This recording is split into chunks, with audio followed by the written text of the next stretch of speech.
And we're back. I'm Veronica Diquez, and you're watching Home Story with Veronica on Now Media Television. Let's jump back into today's conversation.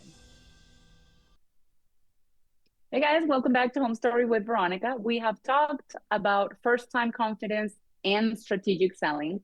Now we are diving into one of the biggest challenges buyers face today, navigating competitive markets. Yes, they still do exist. The problem facing many buyers is that bidding wars and fast moving listings feel discouraging, and it often feels like they'll never find a home that they love at a price that they can afford. Preparation, strategy, and emotional resilience can help buyers compete with confidence instead of fear.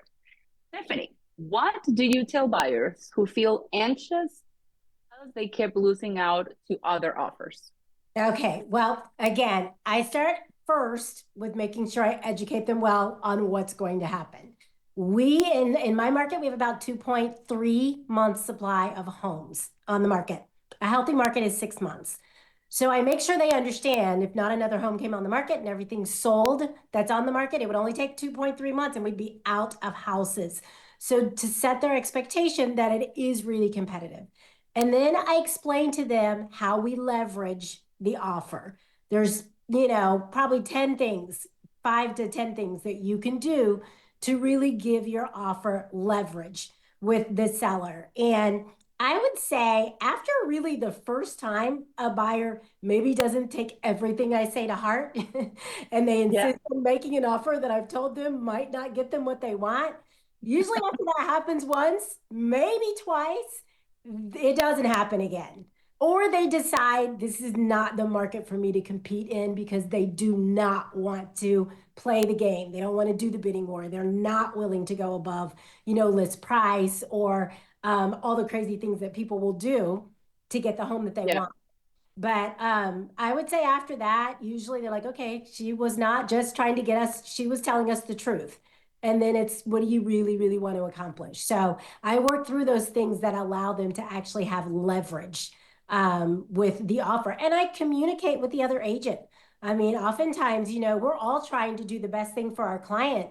There may be things Hmm. that are really important to the seller that I can share and say, okay, this is really important to them. Are you guys interested in, making an offer that includes this? Yeah. Yes. And that is such an underestimated, uh, I think, advantage that you have in working with a great realtor is making sure that your realtor is communicating with the other agent. Yes. To make sure that we know what the soft spots are, what's going to be, think like the seller who's actually selling that house, not just any seller. So that's definitely, I'm glad you brought that up. Make sure buyers, when you're working with your agent, ask them, did you talk to the other agent? You Yes. ask that questions. Everybody wants to get to closing. And Yeah, agents like working with other agents that want to get to closing. I mean, we're all human.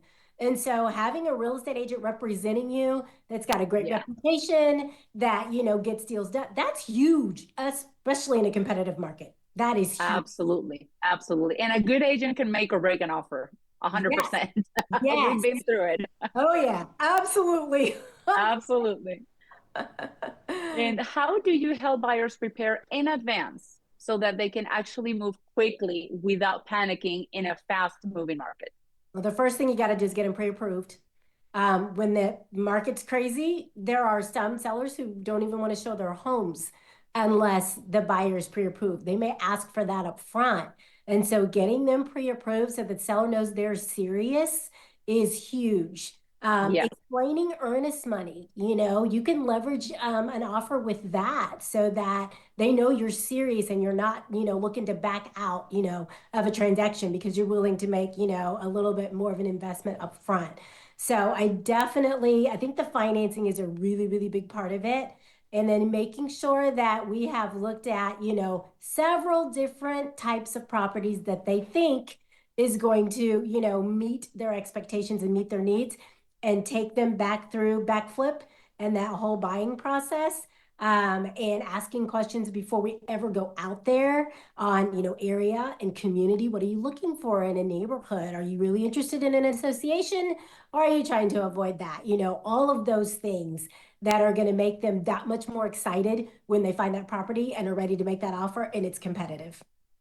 So yeah. Absolutely, absolutely. And it's understanding where the seller's coming from, right? If you give them that thinking cap, think like the seller. If you were Oh, selling this house and you were being presented this yes. versus presented this, what would you pick? So Yes. that's, you And know, it, being realistic yeah, about what you can ask for in a super competitive market. I mean, you can ask for it, but just understand the seller's looking at their net number. They're yeah, looking at what they're going to be able to walk away with, whether it's, replacing a roof or contributing to closing costs or none of those things, or even, getting the appraisal versus, an appraisal waiver type thing because of, how much you're putting into the house. All of those things are opportunities for the deal to not come together. So the more you can minimize that, we call them clean offers. I'm sure you know what I mean. yeah. The more you minimize, those opportunities for the deal to fall apart, the more, likely you are to be able to come to an agreement and they can get their home. Yes. Absolutely. And if you can think of any story of somebody that you helped that way, or a buyer found the right home after losing out on probably many offers before that, and what shifted for them, do you have an example that you can think of that you can Oh share my with gosh, our there's viewers? so many. It's finding one Yeah. to talk about because there one comes to mind, and they're actually sisters, and they both ended up buying homes. But at first, she absolutely did not want to compete. She was like, I will not compete, and because it was a crazy, crazy market. And so we did, put an offer on a couple of houses, and she didn't get them. And then I had to step back and say, okay, tell me in terms of competing, is there a dollar amount that really you could be comfortable with in the event? And we looked at, at what point you break even on this house, at what point you're starting to build wealth. So you go deep and you're like, I don't want this to be a narrow decision that keeps you from getting what you really want, but it's really not protecting you from the thing you're afraid of because waiting can also cost you that too. We don't know, what's going to happen. So a full big picture, almost like counseling. Yeah, absolutely. It's what it took. And she was like, you know what?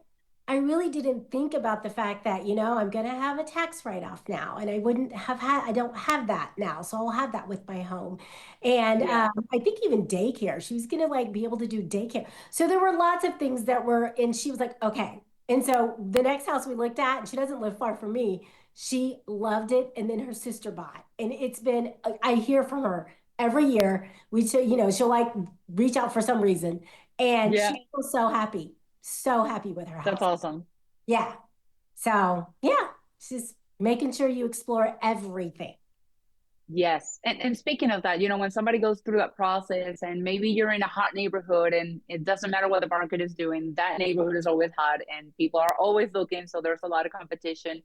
Yes. How do you help your buyers stay grounded emotionally when it feels like the market is beating them? Right. Well, it can be a little bit of a roller coaster. I know when they're Yeah. actually making an offer, I will always tell them when they'll say, what should we offer? What's the amount? And it's like, well, I can't tell you what to offer. I can give you what the market is bearing right now. And based on their activity, because I can see their showings, I can tell you it's a very hot property. But what I will tell you is whatever we decide on, make sure that it's an offer that you're going to be okay no matter what happens. You're like, I would not have paid one penny more for that house because then you won't be disappointed that you may not get a second chance. And if you get it for that amount, you won't be like, oh, well, we should have offered less. Yeah. That will happen too.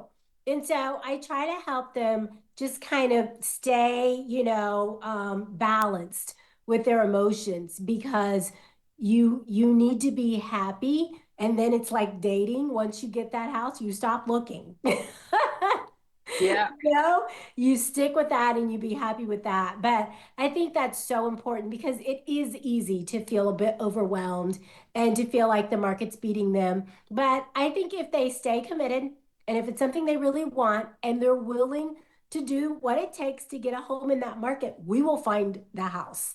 We will find the house. And I am much more communicative in that situation, like on a regular basis, because the urgency level is so high. So I am Yes, talking to those clients like daily almost, to make sure that I still am getting a good gauge of where they're at. And I think that calms them down. I think they appreciate that because they don't feel like they're going to miss something. I've definitely had those buyers that were so upset that they had worked with someone else yeah, and they didn't feel like they should have missed that house and they would have paid more. And that's why I'm like, oh no, you make the offer for what you feel like it's worth because you may not get a chance. Counters are like a blessing, but they don't always happen. So exactly. yeah.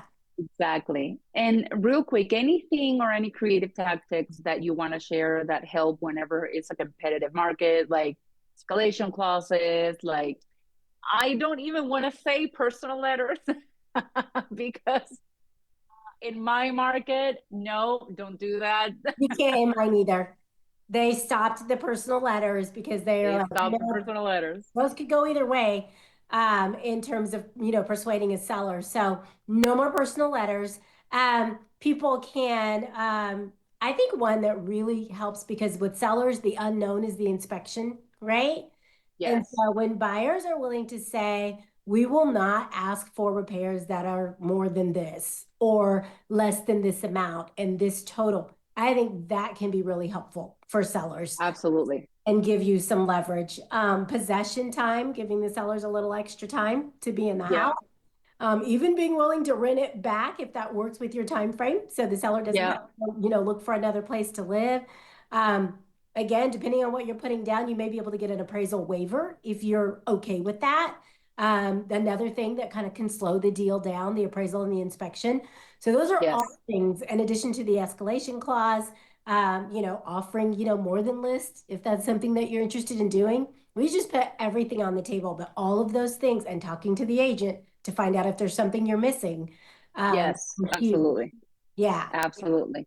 Yeah. Yes, Tiffany, you've been so enlightening. I have enjoyed having you on the show so much, and I'm sure our viewers have as well. Thank you. Just make sure everybody who's watching that you follow, that you look for Tiffany Dearman, and that you follow her. And if you need help, she can absolutely help you with that. It's been a pleasure having you. And don't go anywhere because we will be right back. Okay.